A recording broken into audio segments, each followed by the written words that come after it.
ಅದೇನ್ ತಪ್ಪಿಲ್ಲ. ಅವ್ನು ಬಿಸ್ನೆಸ್ ಮೇಲೆ ಲಾಸ್ ಮಾಡ್ಕೊಂಡಿದ್ದಾನೆ. ಎಷ್ಟೊಂದ್ ಜನ ಬಿಸ್ನೆಸ್ ಮಾಡ್ತಾರೆ, ಲಾಸ್ ಮಾಡ್ಕೋತಾರೆ. ಏನು ಮಾಡ್ಕೊಳ್ಳ. ನಮ್ಮ ಹತ್ರ ಆಸ್ತಿ ಇಲ್ವಲ್ಲ, ಆಸ್ತಿ ಇದ್ರೆ ಏನೋ ಮಾರ್ಬಿಟ್ಟೋತೆಗೆ ಇದ್ ಮಾಡಕ್ಕೆ. ಆಸ್ತಿ ಇಲ್ಲ ಏನು. ನಾನು ನಿಮ್ಮ online beggar scammer Prakash call me PK. ಅವನೆಲ್ಲ ಕಡೆ ಸಾಲ ಮಾಡೋನೆ. ನನ್ಗೂ 5 ಲಕ್ಷ ಸಾಲ ಏರಕ್ ನಾನು ತೀರ್ಸ್ತಾ ಇದ್ದೀನಿ. ಅಷ್ಟು ದೂರ ಕೆಲ್ಸಕ್ಕೆ ಹೋಗಿ 15,000 ಸಂಬಳ ತಗೊಂಡು ಕಷ್ಟನೂ ಸುಖನೂ ತೀರ್ಸ್ತಾ ಇದ್ದೀನಿ. ಈಗ ನಾನು ಒಬ್ಬ ದೊಡ್ಡ ಸಾಲಗಾರ. ಮುಂಚೆನೆ ಸತ್ಯ ಬದುಕ್ಬಿಟ್ಟಿದ್ಯಾ, ಅದು ನಿಜ ಆಗೋಯ್ತಲ್ಲ.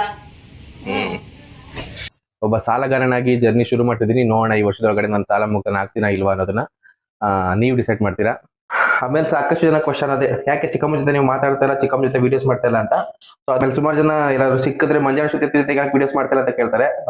ಮಂಜಾನ ಶ್ರುತಿ ಜೊತೆಗೆ ಯಾಕೆ ವಿಡಿಯೋಸ್ ಮಾಡ್ತಾ ಇಲ್ಲ ಅಂದ್ರೆ, ಆಮೇಲೆ ನಂದು ಫಂಡ್ ರೈಸ್ ಮಾಡಿದಾಗ ಸುಮಾರು ಒಂದು 5,000 ಜನ ನನಗೆ ಫಂಡ್ ರೈಸ್ ಅಲ್ಲಿ ನನಗೆ ಅಮೌಂಟ್ ಹಾಕಿದ್ದು, ಒಂದು ಎಲ್ಲ ಸೇರಿ ಒಂದು 5. ಸೊ ಎಲ್ಲಾ ಕ್ರಿಯೇಟರ್ಸ್ಗಳಿಗೂ ಧನ್ಯವಾದಗಳು. ಸೊ ಅದರಿಂದ ಪಾಪ ಅವರು ಬಯಸ್ಕೊಂಡು ಮಂಜಾನ ಶ್ರುತಿ ಜಾಸ್ತಿ ಬಯಸ್ಕೊಂಡವ್ರೆ. ಅದರಿಂದ ಪ್ರಕಾಶ್ ದುಡ್ಡಲ್ಲಿ ಮಜಾ ಮಾಡ್ತಿದ್ದೀರಾ, ಪ್ರಕಾಶನ್ ದುಡ್ಡಲ್ಲಿ ಏನು ಫ್ಲೈಟ್ ಅಲ್ಲಿ ಹೋಗಿದ್ದೀರಾ ಅಂತ. ಅವರು 50 ಲಕ್ಷಕ್ಕಿಂತ ಜಾಸ್ತಿ ನಾನು ಸಾಲಗಾರ. ಸೊ ಎಲ್ರಿಗೂ ಶಾಕ್ ಆಗ್ಬೋದೇನೋ 50 ಲಕ್ಷ ಹೆಂಗ್ ಲಾಸ್ ಮಾಡ್ಕೋಣ ಅಂತ. ಅದೇ ನಾನು ಚಿಕ್ಕದಾಗಿ ಮನೆ ಮಾಡ್ಕೊಂಡಿದೀವಿ. ಯಾವ ಏರಿಯಾ ಅಂತ ಹೇಳಲ್ಲ, ಹೇಳಿದ್ರೆ ಸ್ವಲ್ಪ ಪ್ರಾಬ್ಲಮ್ಮು.